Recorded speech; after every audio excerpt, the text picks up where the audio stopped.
Hello नमस्कार मित्रों। So I am here come back with very important biology जीव विज्ञान के एमसीक्यू प्रैक्टिस क्वेश्चंस और these all are very important for everyone exam as well as UPPCS RO PO exams upcoming. ठीक है, तो question करने से पहले एक चीज़ समझ लीजिए, क्योंकि आज मैं अपने मोबाइल से वीडियो को रिकॉर्ड कर रहा हूँ बिकॉज जो माइक्रोफोन है वो थोड़ा सा टेक्निकल ग्लिच की वजह से बेकार हो चुका है।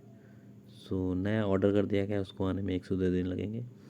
तब तक थोड़ा सा आप लोग एडजस्ट करिए मोबाइल रिकॉर्डिंग के साथ में।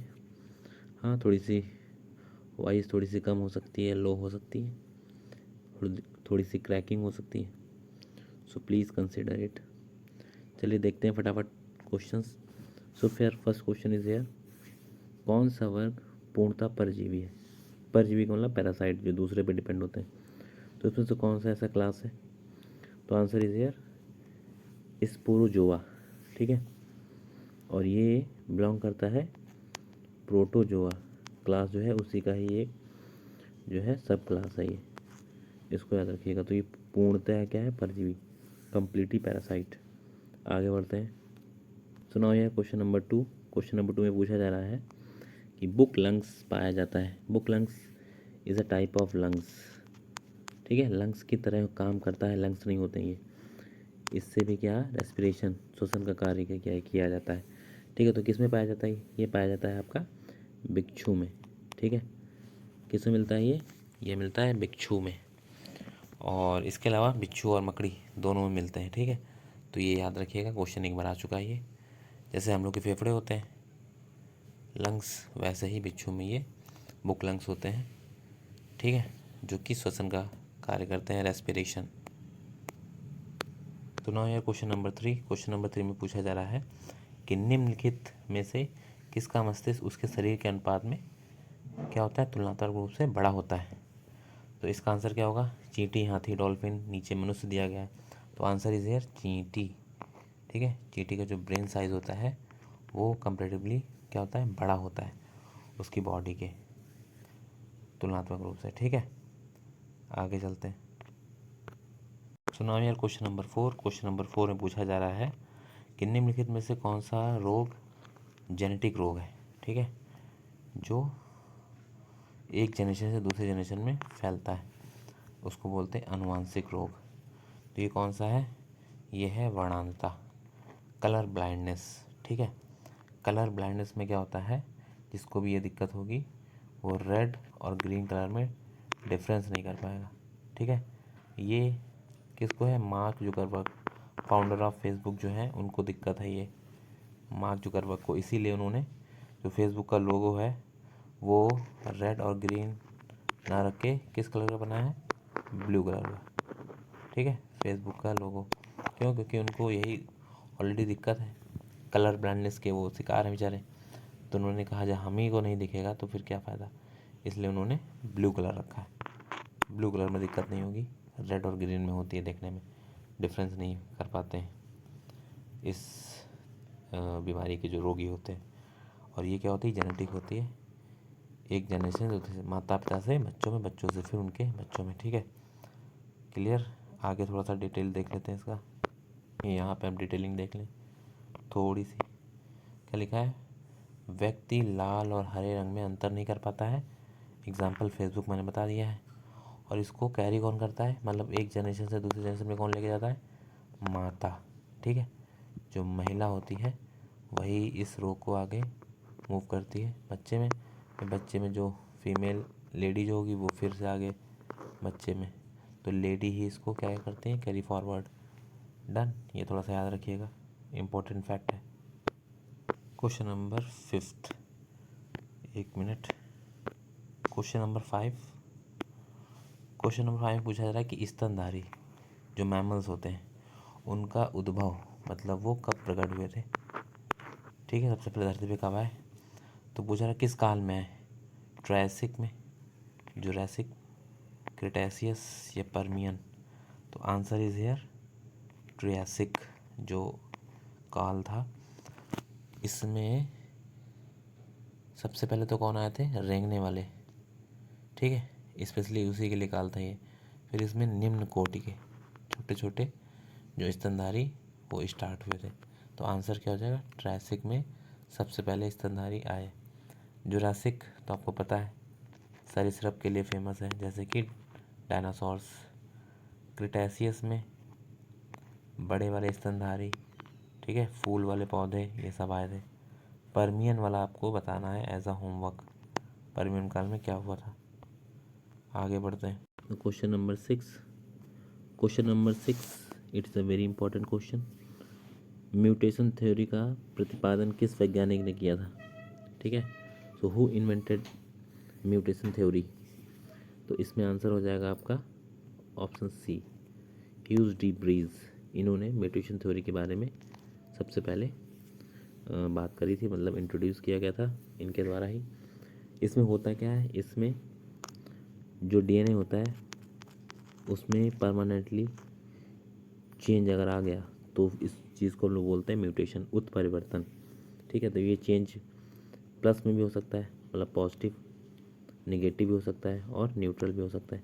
पॉजिटिव में ये हो गया कि कुछ चीज़ें आपके बॉडी में क्या हो गई, एक्टिवेट हो गई, जिससे आपकी इम्यून सिस्टम बढ़िया हो गया, ठीक है। आपके बाल सफ़ेद थे, काले हो गए, कुछ ऐसे करके चीज़ें, ठीक है। आप नॉर्मल से स्पाइडरमैन बन गए, तो ये चीज़ें हो जाती हैं जैसे स्पाइडरमैन वाले में। तो म्यूटेशन मतलब डीएनए में चेंज हुआ था ना मकड़ी काटने पे, तभी स्पाइडरमैन बना वो, तो वो पॉजिटिव म्यूटेशन था। नेगेटिव में क्या हो गया, डीएनए में कोई दिक्कत हो गई, जैसे मान लो कोई केमिकल है, कोई रेडिएशन है खतरनाक वाला, वो आपको टच कर गया, डीएनए चेंज हो गया, तो उससे क्या हो गया, कोई वायरस एक्टिवेट हो गया बॉडी में, तो वो नेगेटिव बीमारियां फैला सकता है। न्यूट्रल में कुछ भी नहीं होगा, ठीक है। तो ये होता है म्यूटेशन थ्योरी। आगे बढ़ते हैं। अब थोड़ा सा हम लोग यहाँ समझेंगे थोड़ी सी डिटेलिंग। जैसे म्यूटेशन क्या होता है मैंने बता दिया, डीएनए में परमानेंटली जो चेंज होता है, ठीक है, इसको बोलते हैं म्यूटेशन। और न्यूक्लियोटाइड ये मैं भी बताता हूँ, 1 मिनट रुकिए बस। Double helix structure of DNA, DNA कैसा होता है, ऐसे बना होता है ना, ऐसा करके, ये डबल हेलिक्स, 2 फीते जा रहे हैं।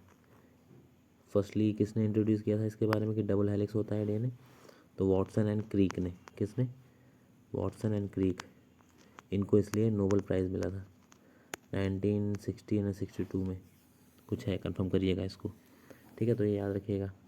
और न्यूक्लियोटाइड्स क्या होते हैं ये भी मैं बताता हूँ आपको। तो सबसे पहले हम यहाँ समझते हैं, ये है ह्यूमन बॉडी। ह्यूमन बॉडी के अंदर होता है सेल, कोशिका, ठीक है। ये ह्यूमन बॉडी, इसमें से हमने सेल निकाल ली। सेल के अंदर होगा न्यूक्लियस, और न्यूक्लियस के अंदर होते हैं क्रोमोसोम्स, क्रोमोसोम्स, ठीक है। क्रोमोसोम्स में क्या होता है, ये क्रोमोसोम्स हो गया, ठीक है। उसी में फिर ढेर सारे डीएनए होते हैं, ठीक है। क्रोमोसोम्स कितने होते हैं, 23 जोड़ी, 23, ठीक है, पेयर में। टोटल कितने होते हैं, 46। एक भी इधर हो गया, लोचा हो गया, तो फिर मंगोलिया बन जाओगे, डाउन सिंड्रोम के शिकार, ठीक है। सितारे ज़मीन पे जो सेकंड पार्ट आया है आमिर खान का, वो उसमें जो डाउन सिंड्रोम से बच्चे ग्रसित हैं, उन्हीं पे वो मूवी बनाई गई है, ठीक है। आई होप आपने देखी होगी, अच्छी मूवी है। तो कहाँ पे थे हम लोग, क्रोमोसोम्स, क्रोमोसोम्स में डीएनए होते हैं, ठीक है। जो डीएनए होता है प्रोटीन के साथ मिलकर ही क्रोमोसोम्स को बनाता है। अगेन फिर से सुनो, जो डीएनए होता है ये प्रोटीन के साथ मिलकर क्या बनाता है, क्रोमोसोम्स। डन। अब आगे बढ़ते हैं। तो ये हो गया हमारा डीएनए, ऐसे ये यहाँ पे बना हुआ जैसे, ठीक है, मैंने बना दिया। अब डीएनए का जो एक पार्ट हो गया पर्टिकुलर, एक सेगमेंट आपने ले लिया, इसी को हम लोग बोलते हैं जीन। क्या बोलते हैं, जो जीन्स नहीं होते हैं, ठीक है। और इन जीन्स में ये ब्लॉक बने होते हैं ऐसे ऐसे डंडे, ये आप देख लो कलरफुल, इन्हीं को हम लोग बोलते हैं न्यूक्लियोटाइड्स। इनमें क्या होता है, जीन कोड स्टोर होता है, मतलब कि जो इन्फॉर्मेशन होती है माता पिता की, जो आगे जनरेशन में जाएगी, वो इन्हीं न्यूक्लियोटाइड्स में क्या होती है, स्टोर्ड होती है, और यही ट्रांसफ़र करते हैं अगली जनरेशन में। तो this is a important work of nucleotides, ठीक है। बहुत ही क्रुशियल रोल होता है, वाइटल। तो आई होप आपको चीज़ें समझ में आ गई होंगी। एक बार फिर से देख लीजिएगा, रिवाइज कर लीजिएगा, ये गुड कॉन्सेप्ट है, ठीक है, कहीं ना कहीं आपको हेल्प करेगा। तो एक बार फिर से समझते हैं रिवीजन में। रिवीजन में ये है कि ये ह्यूमन बॉडी, उसमें से आपका एक सेल निकाला, सेल के अंदर न्यूक्लियस, न्यूक्लियस में क्रोमोसोम्स, क्रोमोसोम्स में डीएनए, फिर डीएनए का एक पार्ट जो होता है वो जीन होता है, उसी में न्यूक्लियोटाइड्स होते हैं। सुनाओ क्वेश्चन नंबर 7। क्वेश्चन नंबर 7 में पूछा जा रहा है कि निम्नलिखित घटनाओं को एक ऑर्डर में बनाओ, कि सबसे पहले कौन, उसके बाद कौन, उसके बाद कौन, सबसे बाद में कौन। तो इसमें सबसे पहले क्या आएगा, सबसे पहले आते हैं कवच वाले लोग 3 नंबर पे, ठीक है। उसके बाद कीट आया था 2 नंबर पे, फिर सरीसृप आए थे 1 नंबर पे, फिर आए थे स्तनधारी 4 नंबर पे, ठीक है। तो 32-14 यही आपका आंसर बनेगा, ठीक है। सबसे पहले कवच, कीट, सरीसृप, देन स्तनधारी मैमल्स, ठीक है। आंसर होगा 32-14। तो यहाँ पे आप आंसर देख लो, ये आंसर हो गया 32-14। डन। क्वेश्चन नंबर 8, इसमें पूछा जा रहा है कि पृथ्वी पर सबसे पुराना जीव कौन सा है। तो वो है, वेरी इंपॉर्टेंट क्वेश्चन, नील हरित शैवाल, ब्लू ग्रीन एल्गे, ठीक है। अभी मैं इसकी पिक्चर दिखाता हूँ आपको। तालाबों के ऊपर जो हरी हरी काई जमी होती है, काई टाइप, उसी को बोलते हैं ब्लू ग्रीन एल्गे, ठीक है। ये एक तरीके से क्या होते हैं, बैक्टीरिया होते हैं, बट ये पौधे के जैसे काम करते हैं। क्यों? क्योंकि ये प्रकाश संश्लेषण, फोटोसिंथेसिस की क्रिया करते हैं और हमारे पर्यावरण में ऑक्सीजन को रिलीज़ करते हैं, और उस ऑक्सीजन से हम लोग जीवित रहते हैं। तो सबसे पहले जब कोई नहीं था, तब नील हरित शैवालों ने क्या किया, फोटोसिंथेसिस की और O2 रिलीज़ करी पूरे एटमॉस्फेयर में, तब एटमॉस्फेयर रहने लायक हुआ और फिर धीरे धीरे जीवों का विकास हुआ। इसलिए सबसे पुराना कौन, नील हरित शैवाल, answer. Now here you can see the image. ये जो हरी हरी परत है तालाब के ऊपर, इसी को बोलते हैं ब्लू ग्रीन एल्गे। सुनो question number 9, second last question of this series. इसमें क्या पूछा जा रहा है, इसमें पूछा जा रहा है कि निम्नलिखित शर्करा, शर्करा मतलब चीनी, शुगर, में से कौन सी न्यूक्लिक अम्ल का एक घटक है। मतलब न्यूक्लिक अम्ल में कौन सी चीनी मिलती है, कौन सी शर्करा। जैसे कि आपको पता है लैक्टोज नाम की जो चीनी है वो मिलती है दूध में, ठीक है। फ्रक्टोज मिलती है फल में, ग्लूकोज गन्ने उन्ने में, ठीक है। माल्टोज आपकी चावल, राइस, इसमें मिलती है। तो अलग अलग प्रकार की चीनी होती हैं जो अलग अलग चीज़ों में मिलती हैं, ठीक है। तो न्यूक्लिक अम्ल में कौन सी चीनी मिलती है, वो मिलती है आपकी राइबोस नाम की शर्करा, that is find in nucleic acid. तो आंसर इसका क्या हो जाएगा, आंसर हो जाएगा आपका राइबोस, ठीक है। डीएनए क्या है, DNA is a type of nucleic acid. तो डीएनए जो न्यूक्लिक एसिड है उसमें कौन सी राइबोस मिलती है, कौन सी शर्करा मिलती है, राइबोस नाम की शर्करा। उसका टाइप क्या है, डीऑक्सी राइबोस शुगर, और इसके कितने कंपोनेंट मिलते हैं, 2। और आरएनए में 5 राइबोस शुगर मिलती है, इसमें डीऑक्सी वाली, इसमें सिंपल राइबोस मिलती है, ठीक है। फिर मैंने पहले ही बता रखा है आपको क्या, कि जो डीएनए होता है ये न्यूक्लिक एसिड होता है, डीएनए प्लस प्रोटीन, प्रोटीन के साथ मिलकर क्या बनता है, क्रोमोसोम्स बनते हैं, गुणसूत्र, ठीक है। और पूरा ह्यूमन स्ट्रक्चर जो है वो किस पर डिपेंड करता है, क्रोमोसोम्स पे। आंखें नीली कैसी होंगी, नीली होंगी, भूरी होंगी, बालों का कलर कैसा होता है, it is depend only chromosomes. Question number 10, it is the last but not least. Hypoglycaemia और हाइपरग्लाइसीमिया शब्द किससे संबंधित है, 1, 2 and 3। Time is over. Answer is here blood sugar, रक्त शर्करा, ठीक है, ब्लड शुगर से रिलेटेड है। इसका मतलब क्या है, इसका मतलब ये है, हाइपोग्लाइसीमिया का मतलब होता है जब ब्लड में शुगर जो है वो कम हो जाए, ठीक है। और हाइपरग्लाइसीमिया का, हाइपर का मतलब समझते हो ज़्यादा, तो जब भी ब्लड में शुगर लेवल क्या हो जाएगा, ज़्यादा हो जाएगा, तो उसको बोलते हैं हाइपरग्लाइसीमिया। हाइपरग्लाइसीमिया अगर बहुत समय तक रहती है तो उसको बोला जाता है डायबिटीज़ की बीमारी, मधुमेह रोग बोलते हैं, ठीक है। इसको मेज़र आप कैसे करते हैं, सकते हैं कि हाइपोग्लाइसीमिया में यदि आपके ब्लड में 79 मिलीग्राम पर डेसीलीटर इससे कम शुगर है, ठीक है। 1 डेसीलीटर में 1 डेसीलीटर जो वो है ब्लड, उसमें अगर जो 79 मिलीग्राम शुगर है या उससे कम है तो उसको बोलते हैं हाइपोग्लाइसीमिया, मतलब शुगर लेवल कम है। और यही अगर जो 1 डेसीलीटर खून में 1 डेसीलीटर खून में अगर जो आपने कुछ नहीं खाया रात भर फास्टिंग, तो अगर 125 निकलती है आपकी शुगर, तो इसका मतलब हो गया ज़्यादा है। और खाना खाने के बाद अगर जो 1 डेसीलीटर में अगर जो 180 निकली शुगर, तो उसको बोलते हैं हाइपरग्लाइसीमिया की कंडीशन। ठीक है, मतलब कि शुगर लेवल ज़्यादा है। आप इसको एक बार रीड कर लें, समझ में आ जाएगा। चलते चलते एक बार हम ये भी समझते हैं कि आखिर शुगर की बीमारी कैसे होती है। इसमें होता क्या है, सबसे पहले समझो फटाफट। आपने खाना खाया, पेट में आया, फिर आपका लीवर और पैनक्रियाज से निकलता है क्या, इंसुलिन। ठीक है। अब देखिए आपके खाने में ग्लूकोज होगा।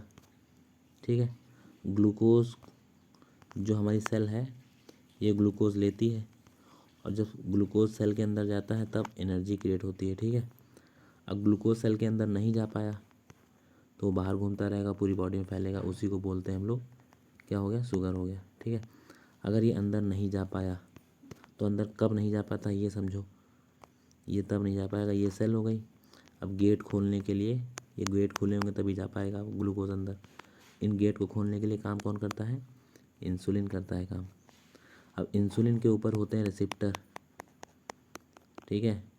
और इनके ऊपर अगर आपने गंदा तेल खाया, रिफाइंड, बहुत बार हाई टेम्परेचर पे बॉयल्ड और बार बार पकाया हुआ जो तेल होता है, वो इनके रिसेप्टर पे चिपक गया, तो ये यहाँ पे जाके की का काम नहीं कर पाएंगे, मतलब इसका सेल की जो है गेट को नहीं खोल पाएंगे। गेट नहीं खुलेगा तो ग्लूकोज अंदर नहीं जा पाएगा, वो घूमता रहेगा बॉडी में। यही कंडीशन बन जाती है क्या, शुगर की। ठीक है, डायबिटीज़।